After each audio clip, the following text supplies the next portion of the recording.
Bonjour à toutes et tous. Je sais qu'il est 14h01. Nous attendons encore quelques instants que les collègues qui se sont inscrits à ce webinaire puissent se joindre à nous. Et nous commencerons d'ici quelques instants, aux alentours de 14h05, à peu près 3-4. Voilà, on attend que ça se connecte, puisqu'il y a beaucoup de monde qui sont inscrits pour ce webinaire. Si vous ne nous entendez pas bien, merci de nous le faire savoir par le chat. Ce sera aussi l'occasion pour moi de vous dire que c'est par cet intermédiaire que vous allez pouvoir poser vos questions avant que nous commencions, et en même temps, ça nous permet de tester un petit peu l'outil de connexion. Voilà, je coupe mon micro et je vais le réouvrir d'ici quelques instants.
Bien, nous allons démarrer. Est-ce que vous m'entendez? Oui. Oui? Parfait, merci beaucoup. Donc quelques mots d'abord pour nous présenter. Je suis Christine Bouisset, responsable du département, SHS de l'ANR qui opère cet appel. Et donc avec moi, Tristan Lescure, adjoint de Christine Bouisset et en charge conjointement des appels Sciences avec et pour la société, et en particulier le dernier appel co-construire des politiques publiques, et qui sera l'objet de la présentation de ce webinaire. Donc nous allons maintenant passer à la projection du PowerPoint. Vous allez pouvoir nous confirmer également si vous le voyez bien à distance, et si tel est le cas, Christine pourra commencer. alors certains disent qu'ils n'ont pas de son. Oui, mais alors malheureusement, alors pour ceux qui ne nous entendent pas, le problème de connexion doit venir de votre côté, parce que c'est vraiment un problème de réseau. De toute façon, si vous avez des difficultés, dira à plusieurs reprises, mais vous pourrez revenir vers moi, Christine, également pour pouvoir répondre à vos questions, et également ainsi que la présentation PowerPoint qui sera mise à votre disposition. J'en profite aussi pour vous dire que le webinaire est enregistré, donc normalement, s'il n'y a pas de souci technique, on arrivera à pouvoir vous le transmettre via le site web, enfin la page web de l'appel à projet. Donc vous pourrez réécouter ce que nous allons vous dire lors de cette présentation, ainsi que la séance de questions-réponses qui aura lieu à l'issue de cette présentation, mais qui interviendra à travers le chat pour que nous puissions prendre en note l'ensemble de vos questions.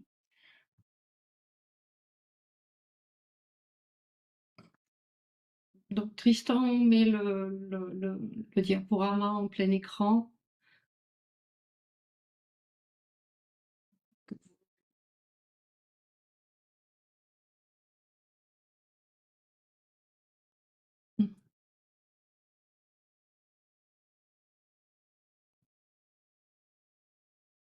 Voilà.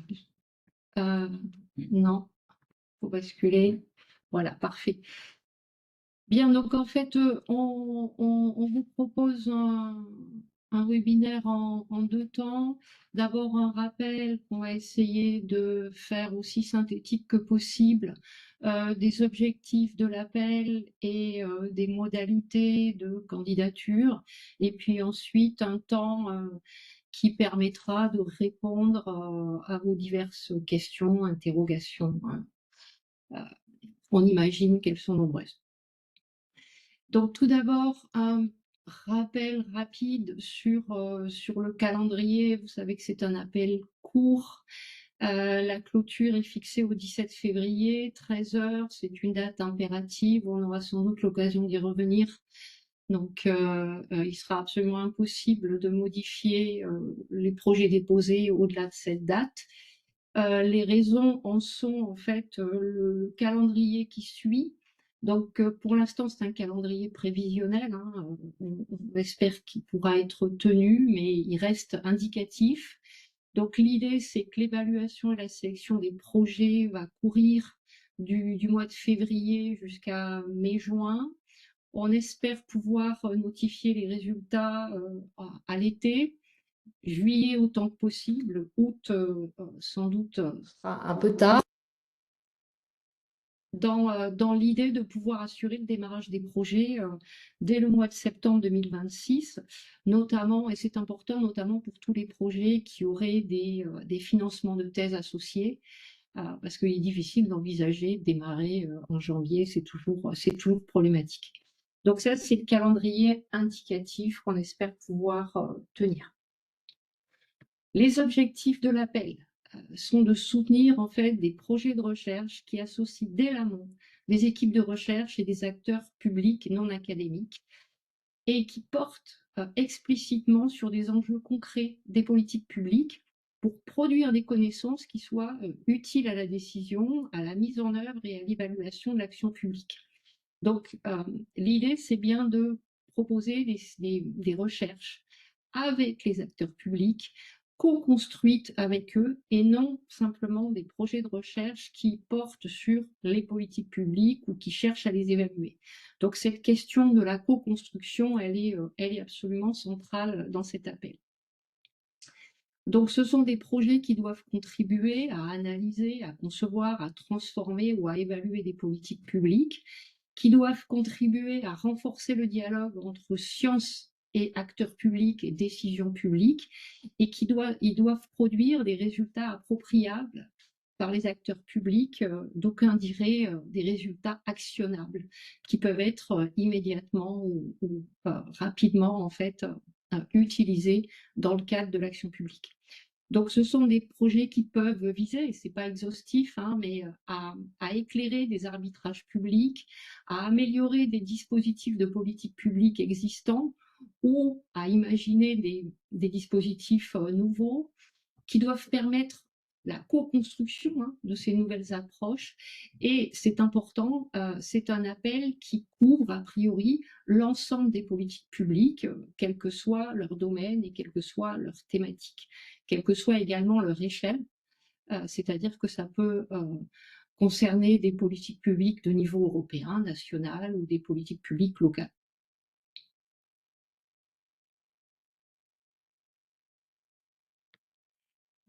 Donc, en termes de contenu, les propositions qui sont attendues peuvent porter sur des enjeux qui sont encore insuffisamment appréhendés, soit parce que ça relève de problématiques sociétales qui sont complexes, qui sont émergentes ou qui ne sont pas forcément très bien encore définies dans l'espace et le débat public, soit parce que cela va répondre à une absence de cadrage partagé entre diverses parties prenantes, entre acteurs publics, scientifiques et puis société civile, dirons-nous, soit des projets qui peuvent permettre de renouveler des politiques et des réponses publiques, parce que les dispositifs existants ont fait la preuve d'un certain nombre de limites, parce que ces politiques publiques existantes produisent des résultats insuffisants qui ont été mis en évidence par des évaluations ex post, soit encore pour couvrir des déficits de connaissances et de données, simplement parce qu'on pourrait être dans des domaines où les données n'existent pas, où elles ne sont pas rassemblées, elles sont dispersées, où elles ne sont pas suffisamment mobilisées, exploitées, analysées. Soit aussi parce que on peut être en présence de données qui existent, qui sont d'ores et déjà à disposition d'acteurs publics, mais d'acteurs qui n'ont pas les capacités en interne pour conduire des enquêtes, des analyses, des expérimentations à partir de ces données. Donc, la valeur ajoutée attendue de ces projets, c'est produire des données nouvelles ou exploiter de manière innovante des données existantes. C'est fournir un appui scientifique direct à la décision publique et c'est donc, in fine, contribuer à construire des politiques publiques plus pertinentes, plus efficaces, autant que possible. Nous allons passer désormais à la partie des caractéristiques de l'appel, après un bref rappel des objectifs de cet appel à projet. On rappelle quand même brièvement que, et ça a son importance, que cet appel couvre toutes les disciplines scientifiques et tous les terrains de recherche. Donc ça peut être des questions de recherche qui ne se portent pas exclusivement sur le territoire national, hexagonal, outre-mer, voire à l'international. Que le financement qui est attaché à ces projets pour lesquels vous allez répondre, il oscillera entre 100 000 et 300 000 euros, frais d'environnement compris. Que la durée des contrats, la durée des projets pour lesquels vous allez pouvoir répondre oscillera entre 24, 30, 36 et 42 mois, avec un petit astérisque qui, ici, a son importance aussi, puisque si vous choisissez l'option entre guillemets, la possibilité d'avoir un projet de 36 à 42 mois, et évidemment, ça aura des répercussions sur le document scientifique que vous allez rédiger. Il vous sera possible de faire financer des thèses sur ce type de projet qui visera des projets de 36 ou 42 mois, donc ça a son importance. Les projets déposés, et ça c'est essentiel, voire même crucial pour répondre à cet appel à projet, il a un socle de base, on va dire, premier, crucial. à savoir, il faut que vous soyez, en tant qu'établissement coordinateur, un établissement ou un organisme de recherche et de diffusion des connaissances publiques français dont cette personne sera le ou la responsable scientifique coordinatrice du projet. C'est en outre la personne qui sera aussi en charge de finaliser le dépôt de cette proposition de projet sur la plateforme du CIM. Et l'autre partenaire important de ce consortium est un établissement, un acteur public non académique, qui est nécessairement une administration centrale, une collectivité territoriale, une agence ou un opérateur public, intervenant chacun dans son champ de compétences. Et à cela, on n'empêche pas, on permet à ce que, selon les projets que vous allez souhaiter soutenir, qu'ils puissent comporter en outre une organisation de la société civile entrant dans le champ d'application du règlement financier de l'ANR, à savoir une entreprise, une ONG, une association ou toute autre fondation, structure qui rentrerait évidemment dans le champ du règlement financier. Si tel n'était pas le cas, et on pourra y revenir, ces structures-là pourraient aussi intervenir sur fonds propres. Le dossier de candidature, quant à lui, il requiert quelques éléments fondamentaux. Tout d'abord, le remplissage en ligne de la plateforme, qui est la plateforme du CIM, donc celle que vous trouvez quand vous cliquez sur la page web de l'appel à projet, c'est-à-dire un formulaire didactique à renseigner chacun des onglets pour que vous puissiez aboutir à un onglet final qui est déposer la proposition en la verrouillant. Donc ça, c'est le formulaire en ligne à verrouiller. À cela, vous devez ajouter un document scientifique de 15 pages maximum. De toute façon, vous ne pourrez pas aller au-delà. Il y a une limitation du dépôt. Et une annexe unique à laquelle on vous demande donc de fournir dans cette annexe les CV à minima des responsables scientifiques des deux partenaires, académiques d'une part, et des responsables de la structure administrative de manière générique qui vous accompagnera sur ce projet. Et également, si vous souhaitez vous être accompagné d'une association ou d'un autre partenaire, de fournir aussi, dans ce cas-là, le CV du responsable scientifique correspondant. Le document scientifique, quant à lui, il a un certain, on va dire, canevas à respecter et on met les attendus dans le document de l'appel à projet, mais ici, on vous les a un petit peu résumés. On attend, je ne vais pas vous la lire entièrement, cette slide, mais on attend principalement que vous puissiez problématiser et déterminer les enjeux du projet que vous allez poursuivre, en présentant évidemment la question scientifique qui est centrale au projet, puisque quand même, on vous rappelle qu'au travers de l'Agence nationale de la recherche, on finance avant tout des projets de recherche. Donc, c'est quand même une question essentielle et cruciale à tout projet qui sera évalué dans le cadre de cet appel à projet. Ensuite, on demandera à ce que dans ces 15 pages, vous puissiez justifier la composition du consortium en démontrant les motivations de la collaboration, les différents acteurs, pourquoi vous vous êtes choisis l'un et l'autre et les bénéfices réciproques que vous apportez mutuellement. L'organisation de la collaboration, comment vous allez travailler conjointement. Ensuite, on attendra un programme de travail, comment vous allez étaler le travail de recherche que vous allez entamer. Ensuite, les moyens mobilisés. On attendra à ce que vous puissiez aussi nous donner les différents engagements sur l'enveloppe budgétaire que vous demandez. Et enfin, les deux éléments qui sont quand même importants et non des moindres, c'est les résultats de cette recherche, ce à quoi vous allez ce à quoi vous allez aboutir, à savoir les livres attendus, la forme de la valorisation, et enfin les perspectives, ce vers quoi vous pouvez aussi vous projeter à l'issue de ce projet de recherche. L'éligibilité des candidatures, vous l'avez compris, elle est assez, on va dire, standard et assez limitée.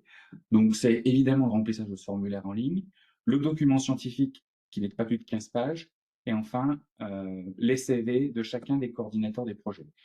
J'ai rajouté un petit point qui est l'engagement de chaque responsable participant au projet. C'est une petite case à cocher dans le formulaire en ligne parce que souvent, quand vous remplissez vos informations en ligne, notamment ceux qui ne les remplissent ou qui se font remplir le projet, oublient et ça apparaît comme un élément manquant lorsque vous souhaitez verrouiller le projet. Donc, je vous le rappelle, c'est quand même un élément assez important. Évidemment, on rappelle que cela s'inscrit dans un temps assez contraint, que ça doit être fait avant la date finale qui est le 17 février prochain à 13 h. On n'acceptera pas aucune proposition via email, donc tout se passera sur la plateforme. Et je vous rappelle les conditions d'une proposition qui serait inéligible. Si votre projet ou la proposition que vous déposez cible uniquement la promotion ou la diffusion de la culture scientifique et technique, s'il n'y a pas de question de recherche, bien entendu, et qu'on se réserve le droit au cours de l'évaluation, c'est-à-dire au moment où l'appel est clos, le droit de déclarer une proposition inéligible à tout moment. Donc ça, on vous donnera cette information au gré jusqu'au moment des résultats, hein, finalement, de cet appel. Et enfin, c'est pour ça que je vous disais que c'était une condition primordiale, si votre projet ne comporte pas au moins une équipe de recherche, donc académique, issue d'une université ou d'un EPST, et d'une administration, et on le répète, administration centrale, une collectivité territoriale, une agence, un opérateur public ou une collectivité locale. L'évaluation des candidatures, elle s'effectuera autour de 4 critères d'évaluation qui sont assez classiques et qui sont ceux à peu près que nous avons retrouvés précédemment dans nos appels SAPS, à savoir, non des moindres, le premier critère qui est l'excellence scientifique. On s'intéressera ici à évaluer la qualité de la question scientifique que vous allez poursuivre, qui est au cœur de votre projet. Ensuite, ce sera la complémentarité, la solidité du partenariat. C'est pourquoi je vous précisais précédemment que c'était important que vous le justifiez et que vous puissiez aussi apporter les apports mutuels de cette collaboration que vous allez poursuivre. Ensuite, il y aura la stratégie à moyen et long terme qui sera évaluée par les membres du comité. Et enfin, la faisabilité du projet, son réalisme autour du programme de travail, comment vous allez le décliner autour des 24 à 42 mois proposés. Le comité d'évaluation, quant à lui, il fera l'objet d'une sélection et d'un recrutement autour, évidemment, de la pluridisciplinarité des projets qui nous seront déposés, et il sera constitué évidemment de manière ad hoc. Cela se fera aussi à l'aune donc des candidatures que nous recevrons. Ce seront des chercheurs issus de la société civile et représentatifs de l'ensemble des disciplines et thématiques qui seront couvertes. Et chacune des personnes qui composera ce comité, évidemment, aura une expérience importante en matière d'action publique, d'évaluation des politiques publiques ou d'aide à la décision politique. Par la suite, si vous êtes lauréat, les projets financés feront l'objet d'un suivi administratif classique dans le cadre du suivi scientifique à l'ANR. On vous demandera de participer évidemment à des kick-offs ou à un kick-off de lancement de projet. Il y aura les comptes rendus, donc les livrables que nous allons pouvoir suivre de ceux que vous nous avez indiqués dans vos projets de recherche qui seront rendus au fil de l'eau à travers un nouvel outil que nous utilisons maintenant depuis à peu près 2 ans à l'ANR. Et enfin, à la participation à certains colloques que nous pouvons organiser dans le cadre de ces appels sciences avec et pour la société. C'en est tout pour nous, pour le moment, je dirais, sur les objectifs et puis les caractéristiques de la proposition. N'hésitez vraiment pas à nous poser toutes vos questions sur le fond, je dirais, mais aussi la forme. Sur le fond, j'imagine qu'il y aura beaucoup de questions sur le type d'établissement ou de partenaire qui serait éligible à répondre à cet appel à projet à vos côtés. Vous pouvez, si c'est assez générique ou si c'est assez facile pour nous, on va pouvoir vous répondre rapidement. Si ça nécessite des recherches de notre part, notamment sur la catégorie juridique qui peut être un peu spécifique de la structure, je vous invite après, enfin je vous le répéterai, mais à m'envoyer un email pour que je puisse pouvoir vous répondre de manière plus précise. Donc, on va reprendre peut-être le fil du chat. Christine. Oui, oui, oui. Alors, bon, il y a déjà beaucoup de questions. Merci beaucoup. Alors, il y a des remarques et des questions assez récurrentes sur le calendrier et sur la problématique des élections municipales. Évidemment, nous en avons bien conscience. Le problème, c'est que on peut pas indéfiniment repousser les appels eu égard au calendrier électoral. Donc, certes, c'est sans doute un petit peu compliqué pour tout ce qui est commune et intercommunalité. En même temps, je dirais que ça n'exclut pas tout ce qui est les autres niveaux de collectivité territoriale, donc département, région. D'autre part, bon, on espère quand même que certaines collectivités accepteront de s'engager d'ici le 17 février. L'idée, c'était que le calendrier et justement le dépôt ne se fasse pas pile au moment des élections. On sait que c'est compliqué, que certaines collectivités dans ces périodes-là ne veulent pas s'engager, mais bon, d'autres sont quand même en capacité de le faire. Et par ailleurs, en réalité, au vu de ce calendrier-là, la contractualisation intervient après les élections. Donc, il faut imaginer plutôt une contractualisation en milieu ou fin d'été ou à la rentrée. Donc normalement, à ce moment-là, les choses devraient être opérationnelles du côté des communes et des intercommunalités.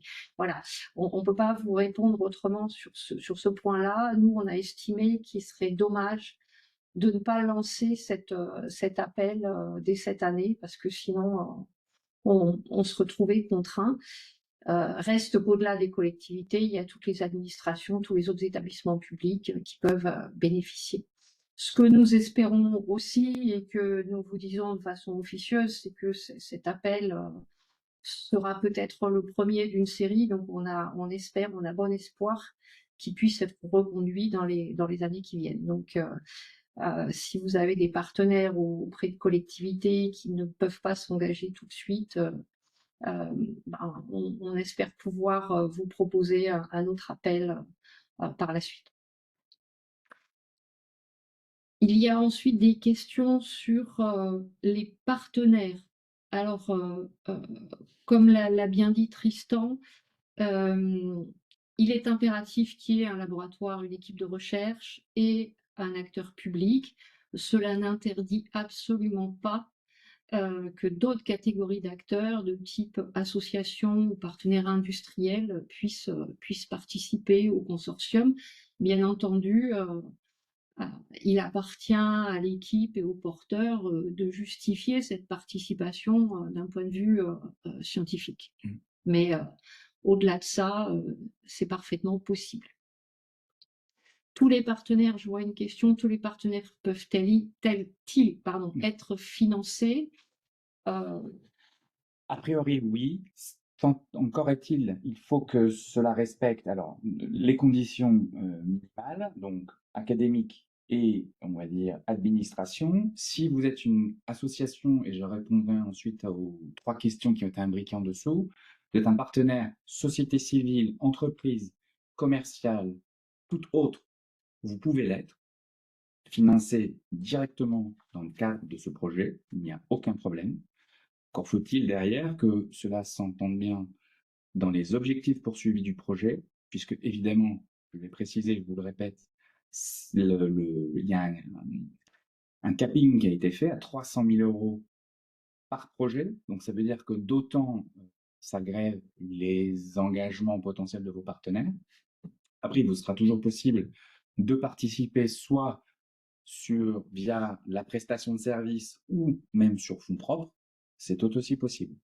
Mais après, c'est vraiment à vous d'anticiper les choses avec le coordinateur ou coordinatrice du projet. Sur la question qui est tout de suite en dessous, enfin qui est une triple question, si la question est de savoir si une association reconnue d'intérêt public, oui, elle peut participer, mais cela rentre dans ce que je viens de vous dire, à savoir, ce serait le 3e partenaire, donc vous ne serez pas considéré comme une administration d'un point de vue juridique, vous serez considéré comme une association.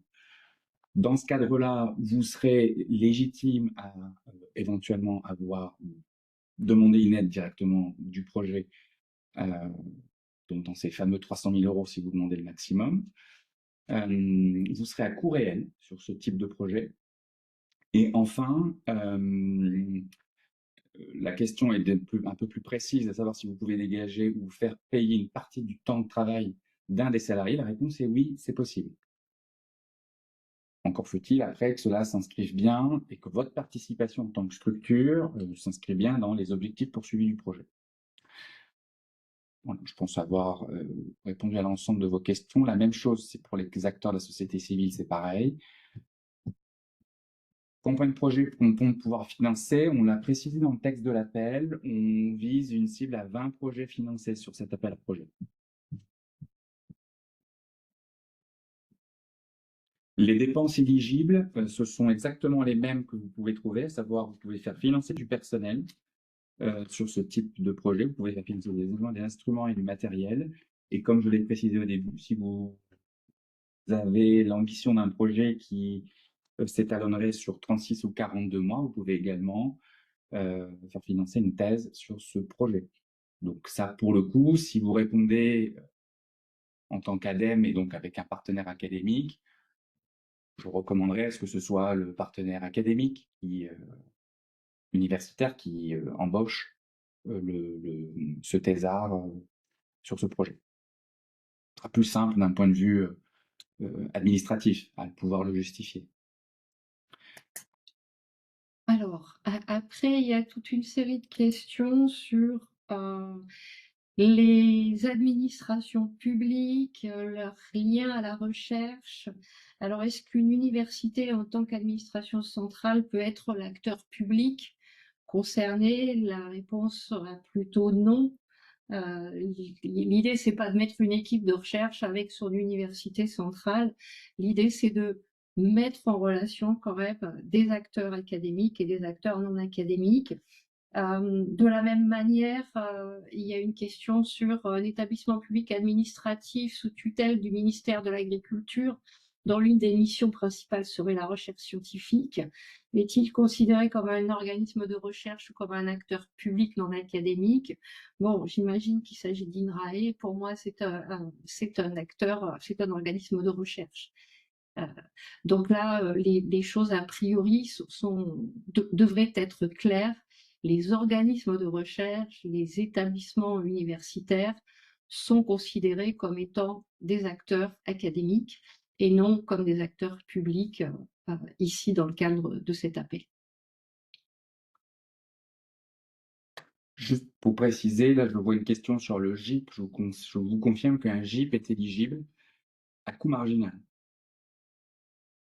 Sur l'auto-entreprise, comme son nom l'indique, elle sera à coût réel, donc ce ne serait pas le partenaire, ce sera le troisième partenaire qui pourrait éventuellement, selon son activité et ses besoins, avoir un financement sur le projet ou sur fonds propres ou via une prestation de service.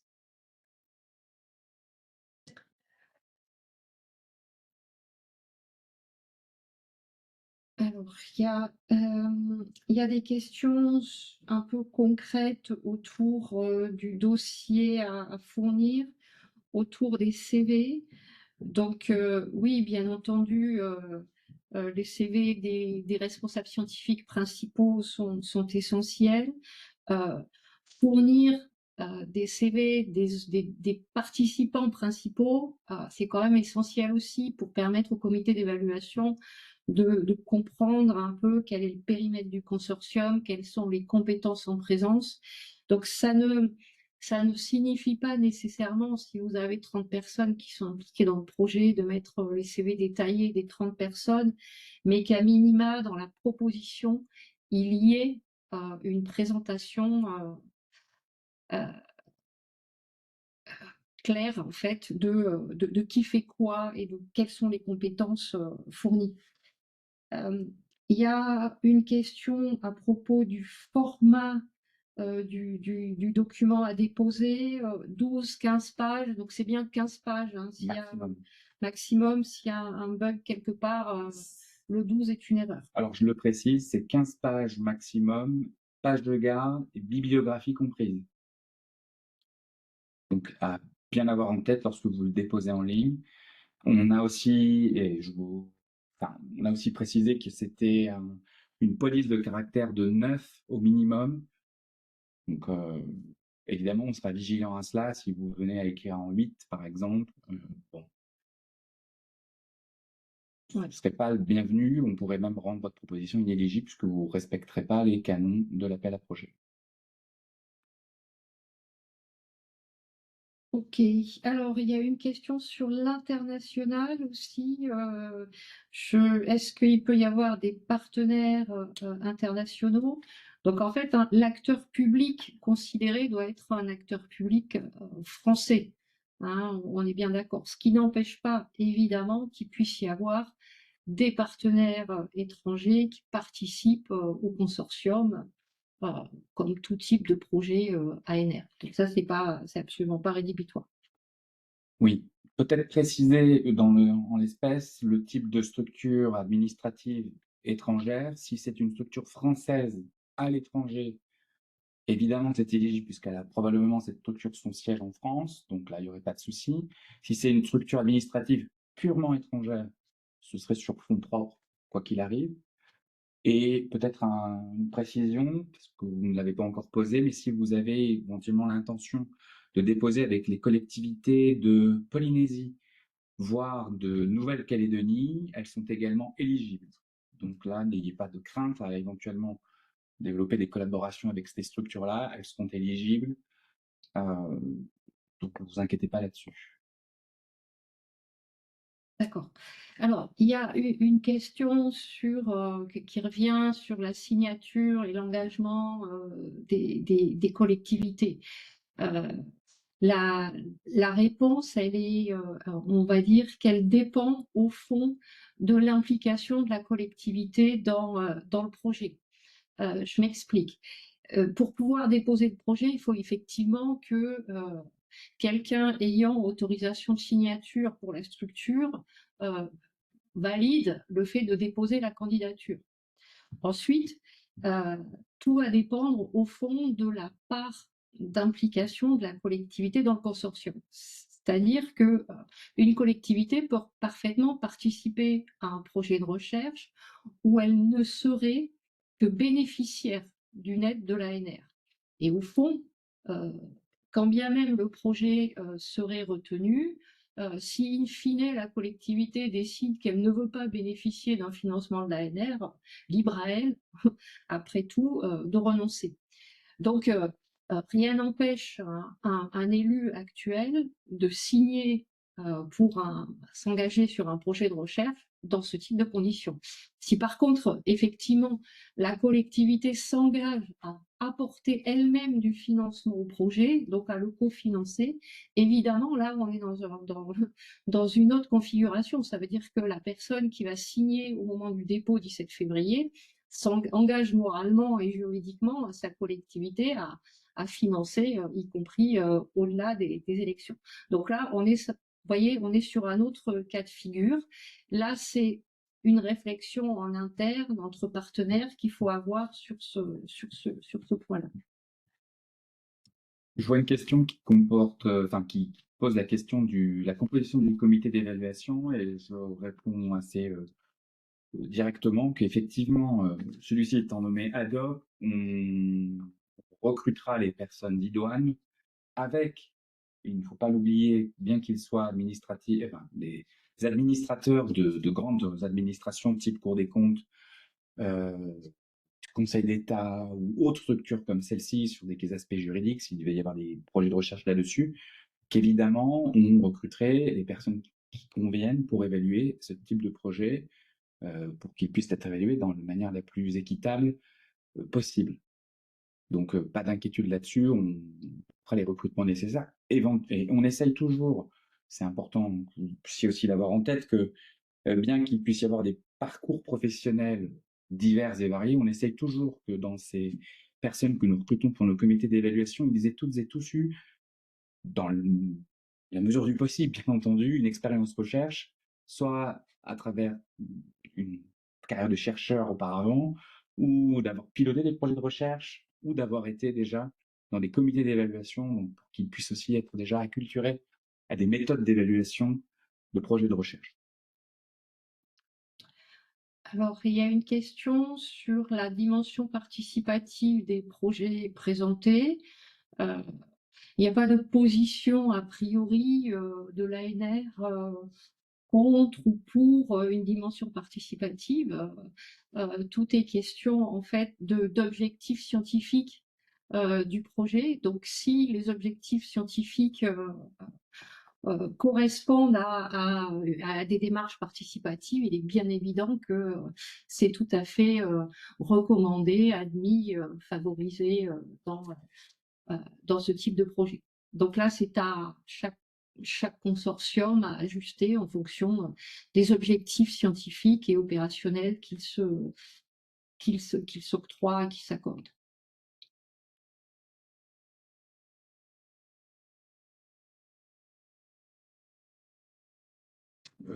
Pour un projet évidemment, quel coordinateur qui a déjà été lauréat d'un appel à projet SAPS, voire de l'appel à projet générique, est tout à fait éligible à déposer un projet à cet appel à projet-ci. Il y a peut-être une chose importante qu'il faut que nous vous précisions, la seule élément d'implication, la seule limite qu'on a apportée à cet appel à projet, c'est qu'il y a une limite d'implication pour le coordinateur et nous attendons de lui, notamment du partenaire académique, qu'il ne dépose qu'un seul projet en tant que coordinateur ou en tant que responsable scientifique. Ce qui permet de limiter les engagements et de se concentrer sur la proposition, on va dire, phare qu'il souhaite déposer dans le cadre de cet appel à projet. Euh, Il y a aussi des questions. Alors, on revient un peu sur les sujets de partenariat, évidemment. Est-ce qu'un partenariat université-rectorat est possible? Est-ce qu'un partenariat avec un établissement de santé est possible? A priori, la réponse est oui. Ce ne sont pas des acteurs publics qui ont des compétences en matière de recherche, qui n'ont pas d'équipe de recherche. On parle bien d'établissements de santé non universitaires, hein. Donc, a priori, ce type de partenariat ne devrait pas poser de problème. Il y a également une question qui revient sur le nombre de projets qui seront financés dans le cadre de cet appel. Effectivement, il y a 20 projets au maximum qui seraient financés dans le cadre de cet appel à projet. Si d'autres financements, donc je suppose que le projet que vous souhaitez déposer obtiendrait un financement en amont, ça voudrait dire que le projet serait cofinancé. Effectivement, c'est tout à fait possible que vous puissiez déposer donc une partie de ce projet, cet appel à projet-ci. Ça me permet de reboucler avec la question qui avait été évoquée précédemment sur les engagements de collectivité. Malgré tout, notez le point qui est non négligeable, qui est la faisabilité du projet, qui est un critère d'évaluation. Certes, si vous vous engagez votre collectivité, entre guillemets, je veux dire, c'est important que vous puissiez quand même projeter le projet dans sa faisabilité. Donc, ce sera un critère qui sera évalué par les membres du comité d'évaluation, qui ne seront pas ni Christine et moi, quand même, on vous le rappelle, qui sont quand même des gens qui sont issus de votre milieu, du milieu des administrations, du milieu de la recherche, qui connaissent aussi vos difficultés, qui seront en mesure aussi d'évaluer la stricte faisabilité du projet si vous engagez une collectivité qui viendrait éventuellement à changer d'étiquette au cours de cette année. Donc, gardez-le en tête et ça me permet de finir avec le troisième sous-point qui était est-ce que par exemple le Haut Commissariat au Plan, effectivement, oui, c'est une administration qui serait éligible pour ce type d'appel à projet.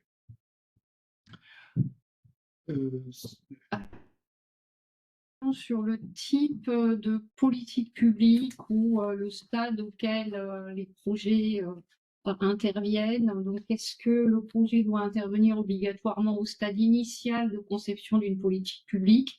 Non, pas du tout. Ça peut effectivement intervenir au niveau d'une expérimentation, poursuivre, évaluer. Il n'y a pas de souci de ce point de vue-là.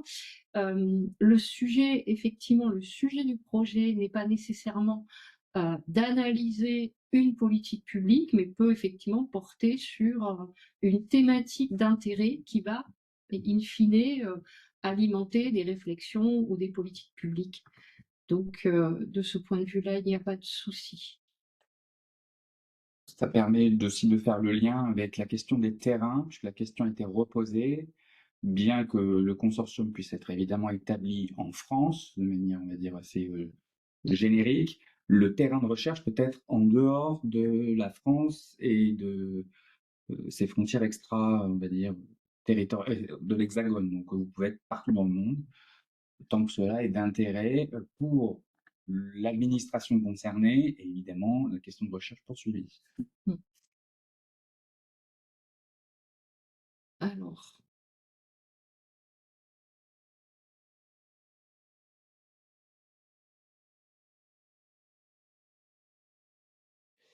Alors, la répartition des montants, finalement, c'est pas à nous de vous la déterminer, c'est plutôt selon les objectifs du projet poursuivi, donc c'est au coordinateur d'estimer les dépenses qu'il souhaite engager sur le type de projet Donc c'est en fonction de l'ambition qu'il souhaite mener autour de la question de recherche qu'il poursuivra ou que vous poursuivrez avec lui.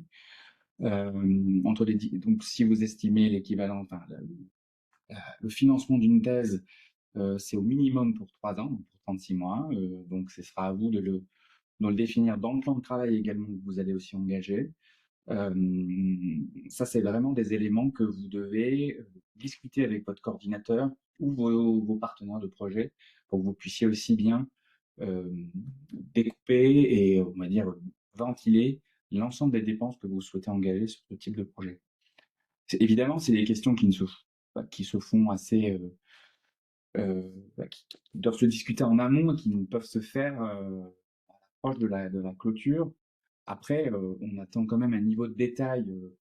Je ne veux pas trop m'engager non plus pour vous, mais il faut qu'il soit suffisamment explicite pour qu'on puisse comprendre ce à quoi vous allez dépenser l'argent que nous allons potentiellement vous attribuer. Est-ce qu'un institut UNESCO est-il éligible? Très bonne question. Il faut que je vérifie. L'administration française, oui. Les partenaires internationaux, faut que je vérifie. Donc je reviendrai vers vous, Monsieur Breton. Alors, il y a vraiment une question sur ne peut-on soumettre qu'un seul projet par organisme de recherche? Non, non, non, pas du tout. Imaginez, le CNRS n'aurait le droit de déposer qu'un seul projet, INRAE un seul projet, etc. Donc non, non, non, c'est par porteur au sens de responsable scientifique, personne, individu. Donc ensuite, il est bien évident qu'un organisme de recherche ou un établissement universitaire peut parfaitement être porteur de plusieurs projets.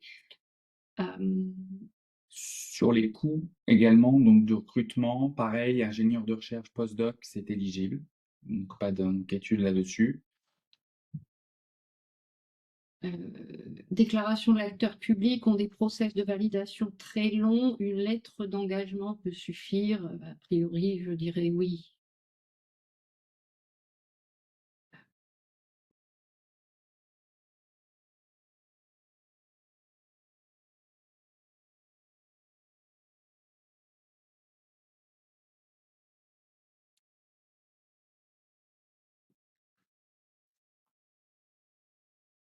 Stratégie à moyen et long terme n'est pas trop claire.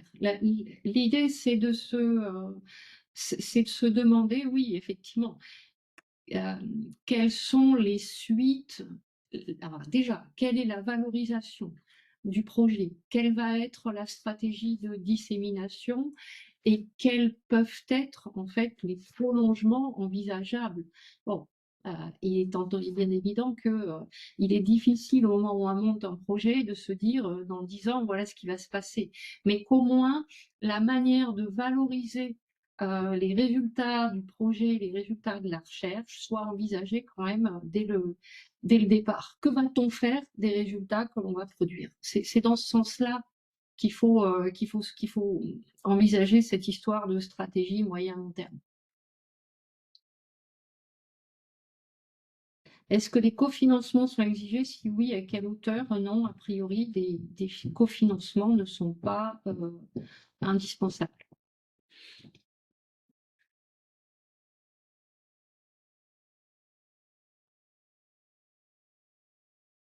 Est-ce que l'ensemble du budget alloué par l'ANR peut aller aux partenaires académiques? Oui, bien entendu.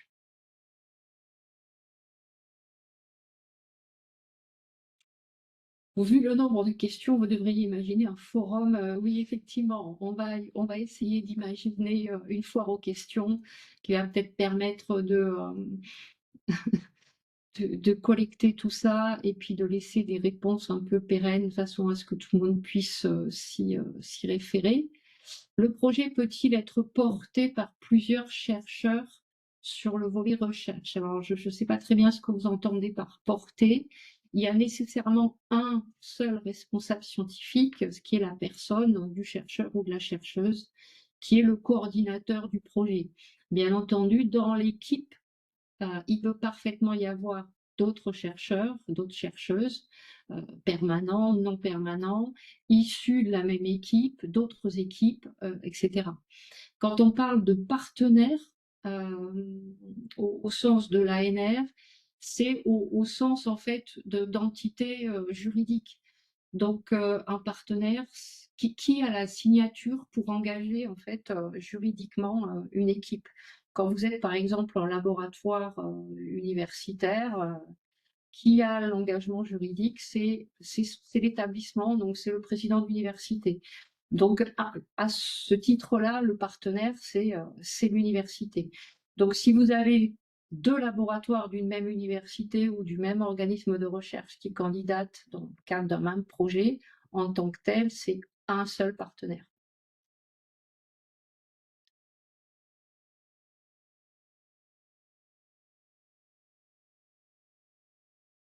Dans l'éventualité d'un projet retenu, quelles sont les modalités d'attribution de la subvention? Là, je ne suis pas sûre de comprendre exactement quelle est la question. Il faudrait peut-être la préciser.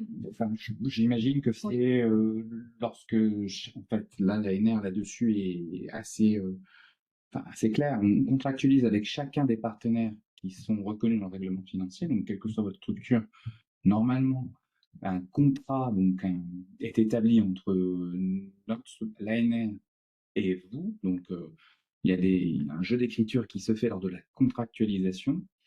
Et c'est via cette contractualisation qui engage votre établissement à remplir les objectifs que vous avez validés, qui ont été validés par le comité d'évaluation et sur lesquels vous devez rendre compte. Donc, s'il y a une subvention qui vous est attribuée derrière, vous serez demandé. Donc, il y a une première avance qui est faite à la signature du contrat, puis il y aura une avance à mi-parcours et une avance, enfin, et le règlement final qui est faite entre votre structure et l'ANR. Je peux préciser après si vous précisez votre question, mais c'est comme ça que cela s'opère.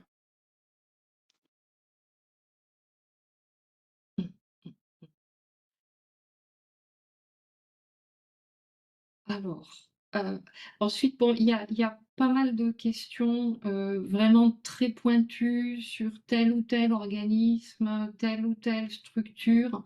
Là, on vous invite en fait à nous contacter par écrit hein, pour bien nous préciser l'intitulé de la structure de façon à ce qu'on puisse vous répondre de façon très précise. Ça peut dépasser nos compétences à tous les deux, donc auquel cas on se tourne vers Service juridique. nos services juridiques pour pouvoir vous apporter une réponse précise et fiable. Hein. Donc dès lors que vous avez une question sur voilà, mon organisme est-il éligible ou pas, on vous invite à nous écrire à la suite du webinaire.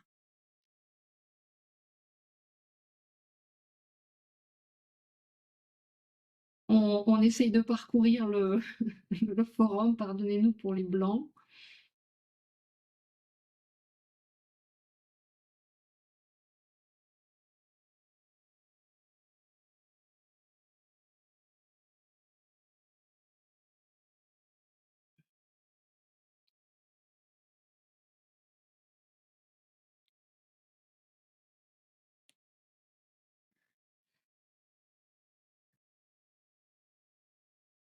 Est-ce que le sujet de recherche doit composer une dimension SHS?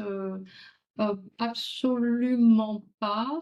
Donc en fait, il se trouve que c'est le département sciences humaines et sociales de l'ANR qui opère les appels SAPS pour le compte de l'ensemble de l'ANR, mais cet appel est ouvert à toutes les disciplines. Il n'y a absolument pas nécessité à ce qu'il y ait ni un questionnement, ni des chercheurs ou des chercheuses en sciences humaines et sociales dans le projet, si tant est bien entendu que les objectifs scientifiques ne supposent pas la participation de ce type de chercheurs. Un porteur de projet pour l'organisme académique peut-il être une personne à l'interface science-société chargée d'une mission d'un service d'expertise, par exemple? La réponse est que ce qui est attendu, c'est un projet de recherche. Donc, a priori, on s'attend à ce qu'un projet de recherche soit porté par quelqu'un qui produit de la recherche. Ensuite, si les personnes en question ont des compétences recherche, à elles d'arriver à convaincre un comité d'évaluation qu'elles sont en capacité de piloter un projet scientifique. Donc, il faut quand même être en capacité, en termes de CV, de montrer qu'on a une expertise académique.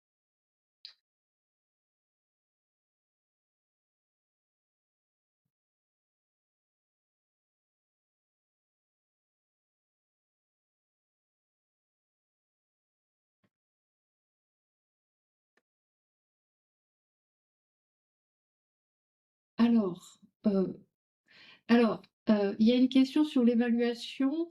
S'agissant d'un projet co-construit avec des acteurs publics ou collectifs, on peut facilement être tributaire de contingences particulières, de l'implication ou pas d'acteurs, de nouveaux acteurs qui s'invitent. Bref, cela peut être difficile de construire un projet scientifique sur le mode classique. Est-ce que la particularité de cette AP sera prise en compte dans l'évaluation?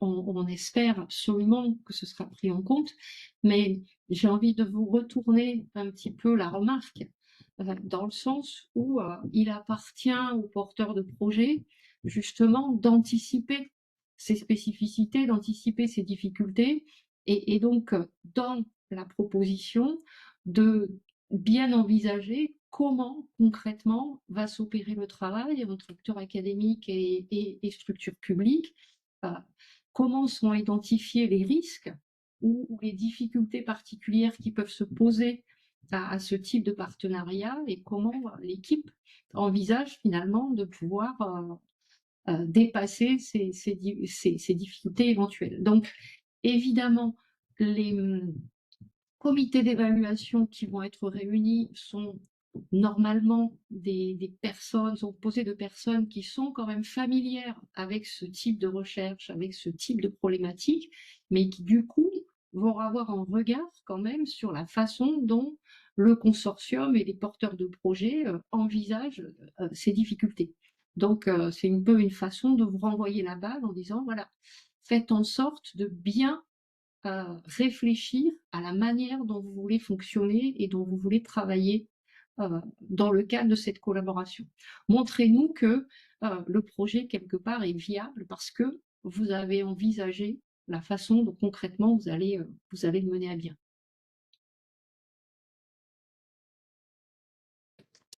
Pour les structures, parce que j'ai eu plusieurs fois la question revenait, les structures, les administrations publiques territoriales, comme j'imagine que vous avez compulsé le règlement financier et vous ne vous retrouvez pas dedans, je vous confirme que vous êtes bien éligible à coût marginal. Donc ne vous inquiétez pas là-dessus. Et après, c'est dépendant aussi de ce que vous allez requérir comme besoin financier sur le projet qui, ça peut être du matériel, ça peut être un recrutement, ça peut être des choses comme ça. Après, c'est à voir comment les choses, mais ne vous inquiétez pas, vous êtes à coût marginal, donc ça veut dire 100% de l'aide, du taux d'aide demandé. Alors, au vu du délai de co-construction, peut-on poser le protocole de discussion avec des partenaires, plus définition approfondie du sujet, plus méthode de travail collaboratif comme une étape du projet? Oui, absolument. Après, là, on rentre quand même dans des sujets qui sont extrêmement délicats, dans le sens où c'est à vous de montrer que le projet est quand même suffisamment mûr pour être viable. Ensuite, dire, on a identifié un sujet d'intérêt commun sur lequel on souhaite travailler et on va se mettre autour de la table pour construire plus finement la façon dont nous allons travailler, c'est possible.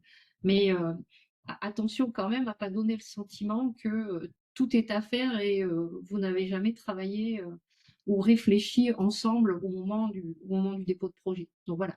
Donc, oui, pour approfondir, non pour se découvrir complètement. Si vous donnez ce sentiment-là, et là je prends peut-être un peu ma casquette d'ancienne présidente de comité d'évaluation.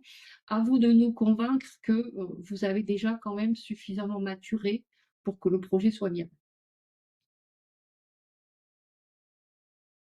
Dans le partenaire académique, peut-il y avoir plusieurs laboratoires de recherche appartenant à différents organismes? Oui, bien entendu, il n'y a pas de limite, hormis la limite de faisabilité et financière, dans la mesure où les demandes financières sont limitées. Il faut quand même veiller à ce qu'on n'ait pas des consortiums trop énormes euh, au regard du financement qui est disponible.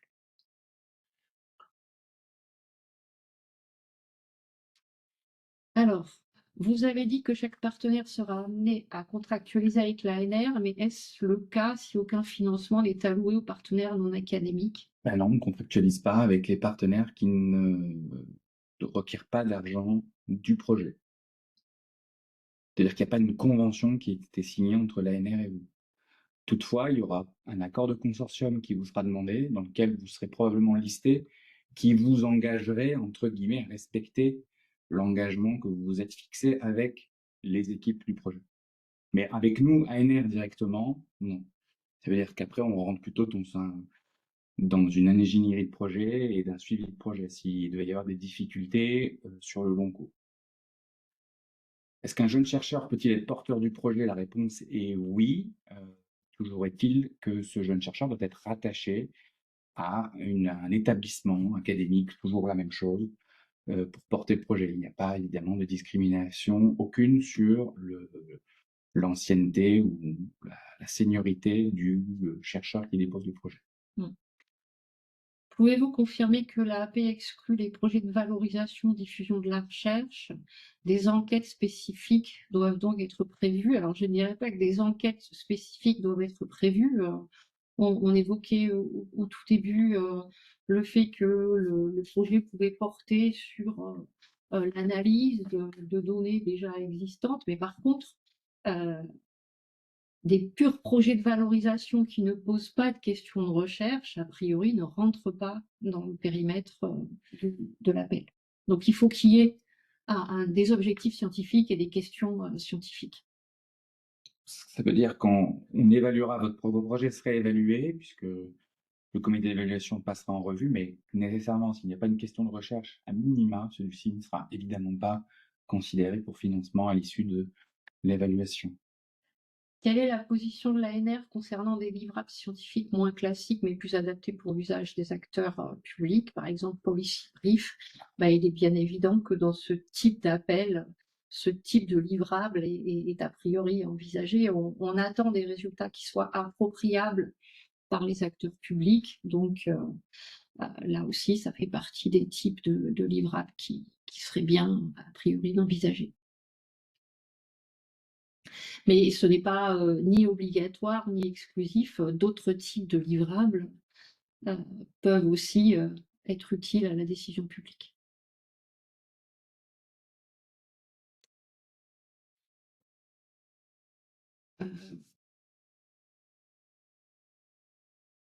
Sur la question de savoir si si une administration peut être candidate ou partenaire à plusieurs candidatures, la réponse est oui, mais c'est toujours pareil, c'est comme pour les structures, les tutelles type CNRS, on ne peut pas évidemment limiter les structures de rattachement des différentes personnes qui répondraient à la sollicitation du porteur qui souhaiterait poser un projet.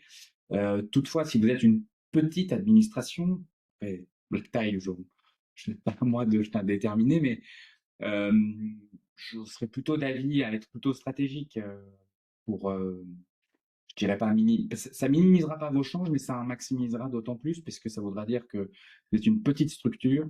Euh, Forcément, le temps d'engagement que vous allez consacrer à poursuivre un projet de recherche, et on sait, Christine peut en témoigner, que le temps de recherche est long et le temps de mener un projet, c'est beaucoup de temps de travail. Donc, la réponse est donc oui, vous pouvez répondre à plusieurs candidatures, mais je pense que ça peut aussi répondre aussi à un problème d'échelle. Et donc, attention à manier avec précaution. Je dirais, si vous avez l'intention de peut-être répondre à des sollicitations de chercheurs qui viennent vers vous. Voilà, ce serait peut-être le seul conseil que je m'aviserais à vous donner là-dessus. Alors, il y a une question sur la recherche interventionnelle. Est-ce que ça est éligible? Euh, c'est difficile de vous répondre a priori. Euh, Est-ce qu'il y a un lien avec un acteur public, une politique publique? Dans quelle mesure le projet considéré peut permettre d'alimenter la co-construction de l'action publique? Voilà, la réponse, elle est là.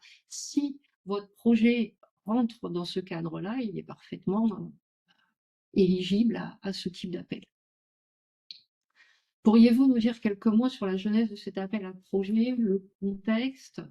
Alors, le contexte, c'est la loi de programmation de la recherche euh, qui, euh, qui avait prévu en fait de faire une large place à une conception renouvelée des relations entre sciences, recherche, société. Donc l'idée, c'était de renforcer l'interaction entre la sphère académique et puis euh, l'ensemble en fait de la société, donc avec une dimension éventuelle de participation du plus grand nombre à la recherche, donc ça c'était un volet sciences participatives. Il y a le partage de la culture scientifique et l'irrigation du débat démocratique. Et puis, il y a l'appui à la décision et aux politiques publiques. Donc ça, ce sont des éléments qui étaient inscrits dans la loi. Et donc, en cohérence avec cette LPR, en fait, l'ANR a établi un plan d'action donc, dans le cadre d'appels pluriannuels, autour de ces thématiques, en fait, sciences-société. Donc, on en est au 6e appel, hein, étant entendu que l'ensemble de ces appels essayent de balayer, finalement, vous voyez, ces 3 priorités. Euh, Participation, contribution à la diffusion de la culture scientifique, et puis appui à la décision. Donc cet appel de 2026, évidemment, vous avez compris, qui rentre dans le cadre de ce volet appui à la décision publique. Voilà. Donc la genèse, c'est la LPR qui demande à l'ANR de mettre en œuvre cette dimension science-société. Alors, je ne trouve pas tellement dans les critères d'évaluation des projets la dimension innovante. Il est évident que, et effectivement, ce sera un critère qui, a priori, sera particulièrement intéressant. En fait, dans ce cadre-là, le critère d'excellence scientifique va forcément intégrer cette question de la plus-value, de l'originalité, du côté innovant, de la co-construction, du partenariat et de la réflexion commune entre équipes de recherche et acteurs publics. Auriez-vous des exemples de projets retenus dans le passé? Non, pas d'exemple particulier, puisque cet appel est le premier. Donc, c'est un appel pilote.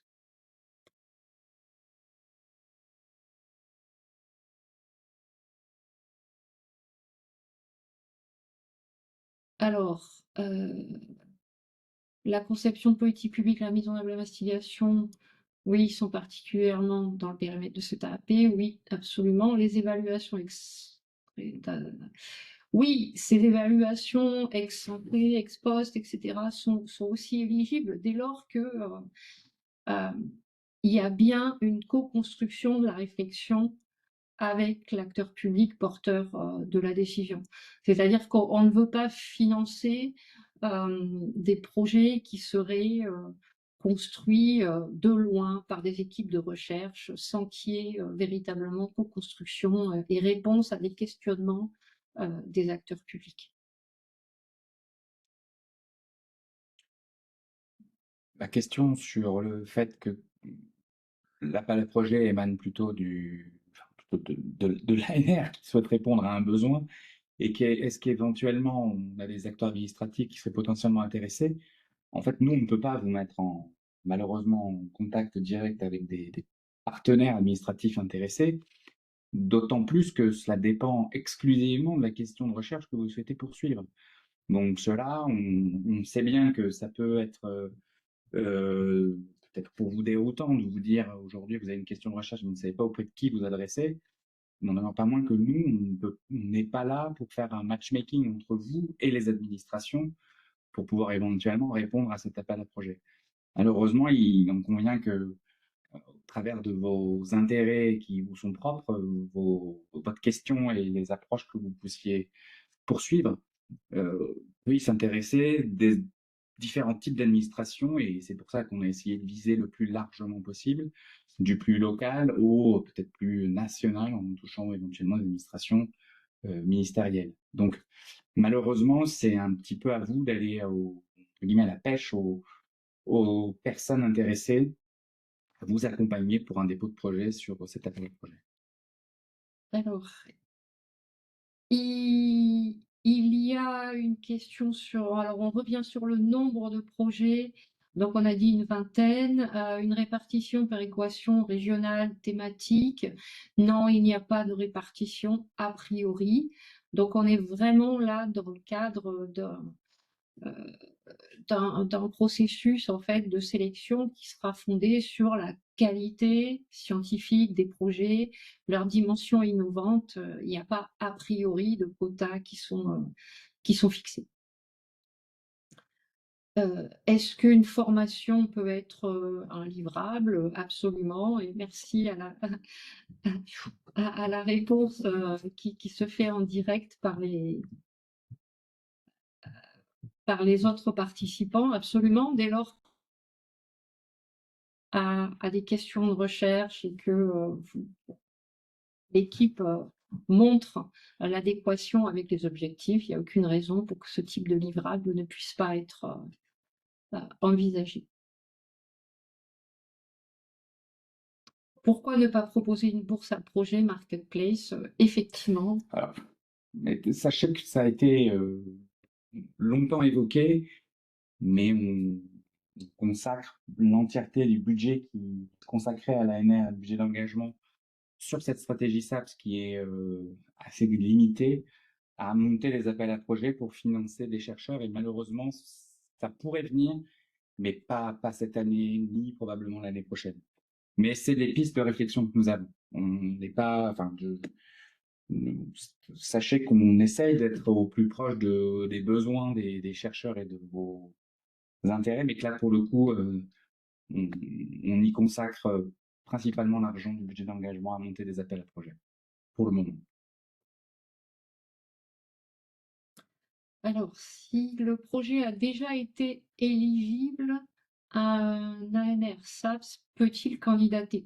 S'il est question d'un projet qui n'a pas été financé, effectivement, il peut parfaitement, pourrait parfaitement le représenter avec quand même le conseil fondamental de le retravailler pour qu'il corresponde bien aux attentes Ah, il a été lauréat. Alors, s'il a été lauréat, non.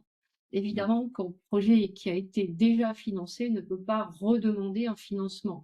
Ce qui peut être envisagé, c'est une poursuite, une prolongation du projet, à condition de bien montrer quels ont été les résultats du projet qui a été lauréat et en quelle mesure le projet proposé le prolonge, innove et donc mérite de ce point de vue-là d'être financé en prolongement. Les fondations de coopération scientifique sont-elles éligibles? Là, Si c'est des... A priori, oui, mais pas comme un acteur académique de recherche public. Donc, vous serez considéré comme un troisième partenaire, pour le coup. Mais vous seriez éligible en tant que tel. Oui. un lien pourra-t-il être fait entre projets complémentaires à l'issue de la sélection? Alors, tout dépend de ce que vous entendez par lien. Donc, vous savez que chaque fois qu'il y a un appel à projet de l'ANR, il y a toujours un séminaire de lancement. Récemment, il y a eu, là, cet automne, un colloque de bilan de la première vague d'appels SAPS de l'ANR. Donc, ça, c'est quelque chose qu'on pourra envisager dans quelques années quand les projets arriveront à leur terme.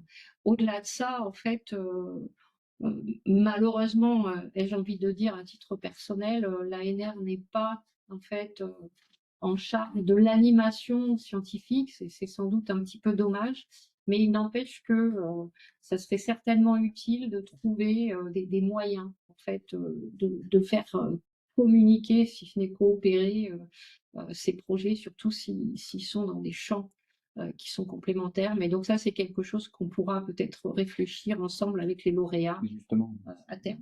ça fait le lien avec la remarque qu'a fait la question précédente sur la possibilité de faire du matchmaking. C'était aussi l'idée, au-delà d'un matchmaking, de mettre en lien tous les lauréats de SAPS potentiels à éventuellement poursuivre les dynamiques qui ont été engagées sur leur projet. Oui, l'accord de consortium, il est établi post-sélection. Vous avez 12 mois pour le rendre effectif, c'est-à-dire qu'il soit remis auprès de nos services et que nous puissions le valider.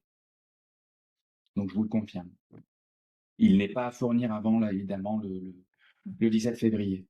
Ça veut dire que vous vous engagez à faire une collaboration avec quels que soient les partenaires, de manière explicite, puisqu'il y a un engagement, on va dire, sur la plateforme, que vous allez collaborer. Après, il faut savoir que le deuxième versement, puisque on revient sur la contractualisation, le premier versement qui est de l'ordre de 10%, si je ne me trompe pas, c'est pour de l'amorçage, pour lancer votre projet. Ça, c'est effectif à signature de votre projet.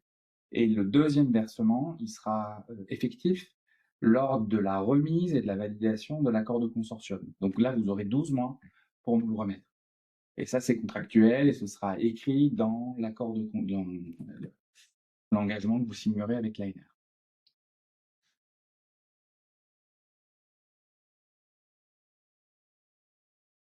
Je ne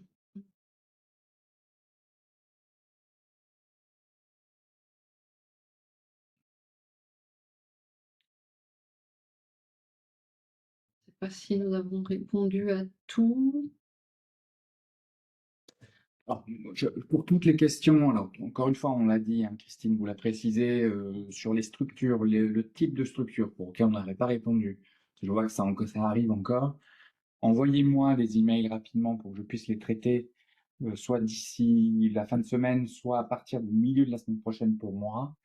J'essaierai d'être le plus efficace possible pour vous apporter une réponse précise et rapide pour que vous puissiez avoir le temps de renseigner ces éléments sur la plateforme et si ça rentre dans vos calendriers de dépôt, bien entendu, enfin, je dis de dépôt, vous puissiez avoir vos accords entre différentes équipes.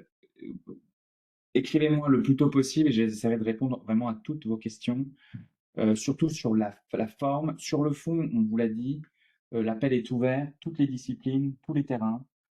Il y a une question sur la pluridisciplinarité. Elle n'est absolument pas obligatoire. Tout dépend, bien entendu, des questions scientifiques qui sont posées. Encore une fois, évidemment, la clé, c'est la question de recherche que vous allez poursuivre dans ces projets. Évidemment, à l'issue de ce webinaire, il faudra attendre quelques jours avant que le webinaire soit accessible sur la page de l'appel à projet. Mais il le sera normalement, je pense, d'ici soit fin de semaine, soit début de la semaine prochaine. D'ici là, moi, peut-être je vais vous mettre mon email pour ceux qui ne l'ont pas dans le chat et pour que vous puissiez m'envoyer vos questions. Et Tristan met le sien. Voilà.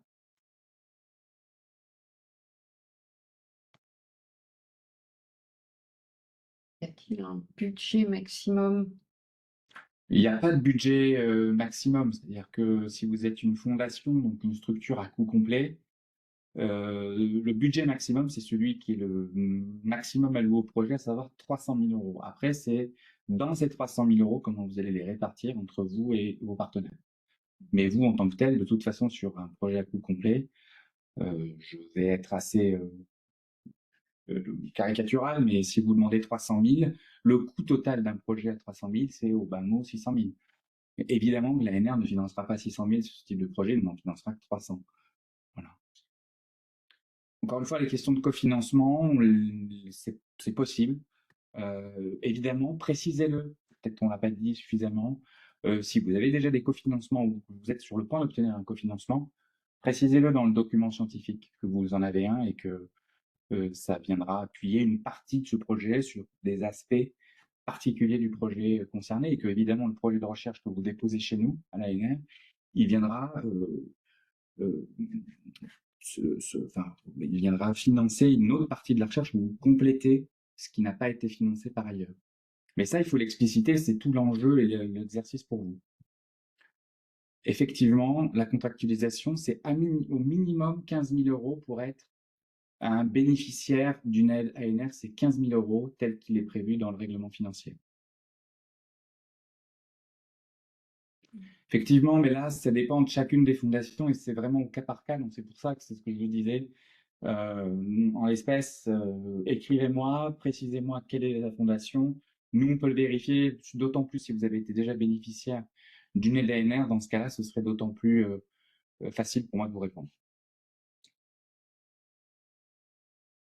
Sur le dimensionnement du consortium, est-il attendu un consortium à 2 ou serait-il préférable de concevoir un partenariat plus grand? La réponse, là encore, je la renvoie aux questions et aux méthodes de recherche envisagées. Il n'y a pas de bonne réponse ou de mauvaise réponse a priori. 2, c'est le minimum. Si le projet est extrêmement ambitieux et nécessite des compétences extrêmement variées, il peut être utile d'avoir d'autres partenaires. Là, c'est aux porteurs d'en juger.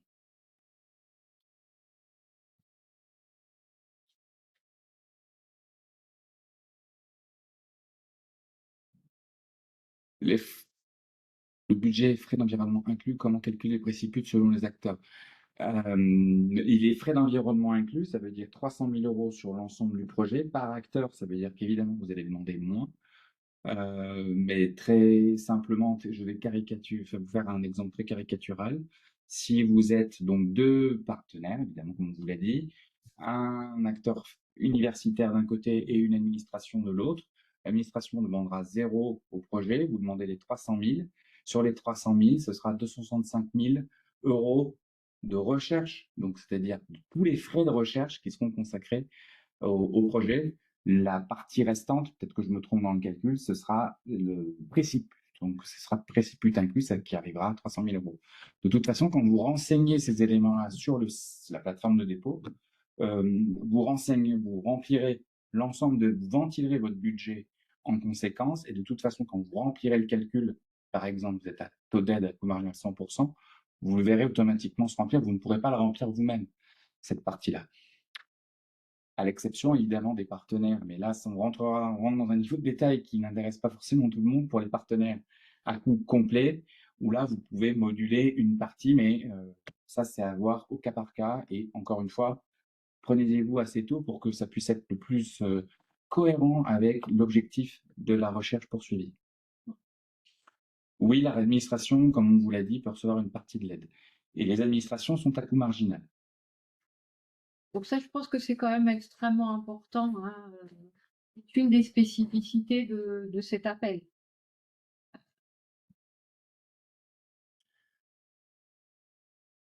Voilà, on a essayé de répondre à peu près à l'ensemble de vos questions. Évidemment qu'on a dû en laisser en cours de route. Pour celles qu'on a manquées, on vous a donné nos emails respectifs. Contactez-nous le plus tôt possible, on essaiera d'y répondre le plus rapidement. En tout cas, moi je vous remercie de la richesse des questions que vous nous avez posées, de l'intérêt que vous avez pour ce 6e appel à projet des sciences avec et pour la société. Alors, si l'appel est reconduit l'année prochaine, quand peut-on espérer avoir l'information?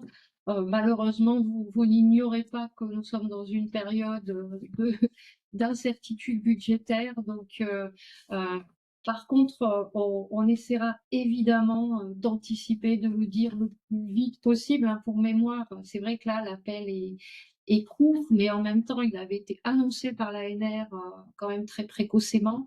Donc, soyez attentifs, on vous le dira dès qu'on aura la possibilité, mais on espère en tout cas vivement pouvoir générer une nouvelle édition. En tout cas, merci beaucoup. Nous vous souhaitons une très bonne fin d'après-midi et donc nous restons disponibles par mail pour répondre aux questions qui seraient restées sans réponse. Merci. Au revoir.